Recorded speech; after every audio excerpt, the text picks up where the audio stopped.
प्रणाम अलैकुम दोस्तों। क्या आप जानते हैं कि बादशाह अकबर भी पढ़े लिखे नहीं थे, लेकिन वो इस बात को जानते भी थे और मानते भी थे कि मैं पढ़ा लिखा नहीं हूँ। इसलिए उन्होंने मुकम्मल सियासियात यानी एंटायर पॉलिटिकल साइंस की फर्जी डिग्री हासिल करने की कोशिश नहीं की। चूंकि बादशाह को अपनी लिमिटेशंस पता थी, इसलिए वो पढ़ाई लिखाई, साइंस, टेक्नोलॉजी इन सब मामलात में अपना मुंह बंद रखते थे। चूंकि बादशाह ने खुद कभी परीक्षा नहीं दी, इसलिए उन्होंने बच्चों को कभी ये नसीहत भी नहीं दी कि गणित के इम्तिहान में कठिन सवाल पहले सॉल्व करने चाहिए, या नाले की गैस से चाय बन सकती है, या बादलों का फायदा उठाकर मुगलिया जहाज रेडार से बच सकते हैं। अपनी अनपढ़ता को छुपाने के लिए बादशाह अकबर ने अपने से भी कम पढ़े लिखे और जाहिलों को अपना वजीर नहीं बनाया, बल्कि असली डिग्री और असली हुनर वाले एक्सपर्ट्स को अपने दरबार में जगह दी। इनमें से 9 सुपर एक्सपर्ट्स को नवरत्न कहा जाता था। ये नवरत्न चूंकि एक्सपर्ट्स थे, इसलिए बादशाह इनसे सलाह लेते थे, सलाह देते नहीं थे, और देते भी तो नवरत्न फालतू की सलाह को एक्स्ट्रा टू ए बी मानकर इग्नोर कर देते थे। दूसरी बात अकबर बादशाह में ये खास थी कि वो सही आदमी से सही काम लेते थे। मसलन राजा टोडरमल एडमिनिस्ट्रेशन और रेवेन्यू के एक्सपर्ट थे और तानसेन संगीत के। तो अकबर बादशाह ने कभी तानसेन से ये नहीं कहा कि आप रेवेन्यू संभालिए, राजा टोडरमल गीत गाएंगे। कहने का मतलब ये कि बादशाह अकबर ने हिस्ट्री में एमए करने वाले को रिजर्व बैंक का गवर्नर नहीं बनाया। दूसरी बात, बादशाह अकबर की कैबिनेट में सभी की जिम्मेदारियां तय थीं और जवाबदेही भी।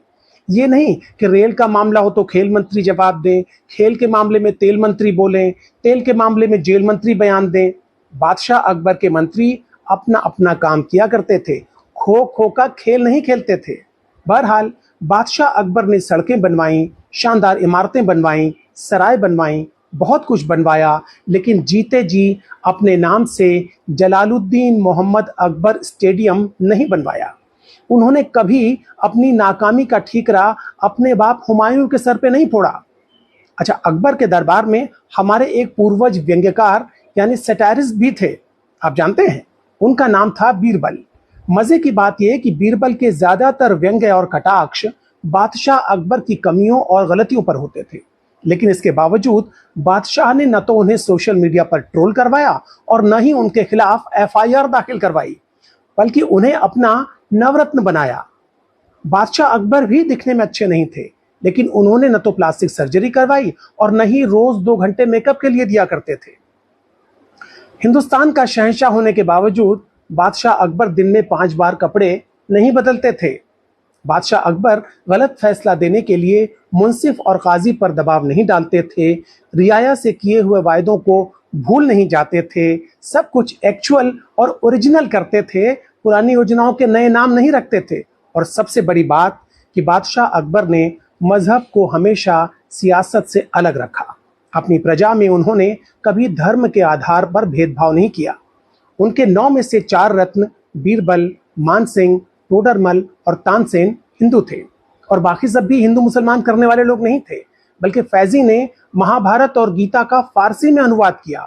और रहीम के बारे में, अब्दुल रहीम खान खाना के बारे में तो सब जानते हैं कि वो ब्रजनंदन भगवान श्री कृष्ण के अनन्य प्रेमी थे।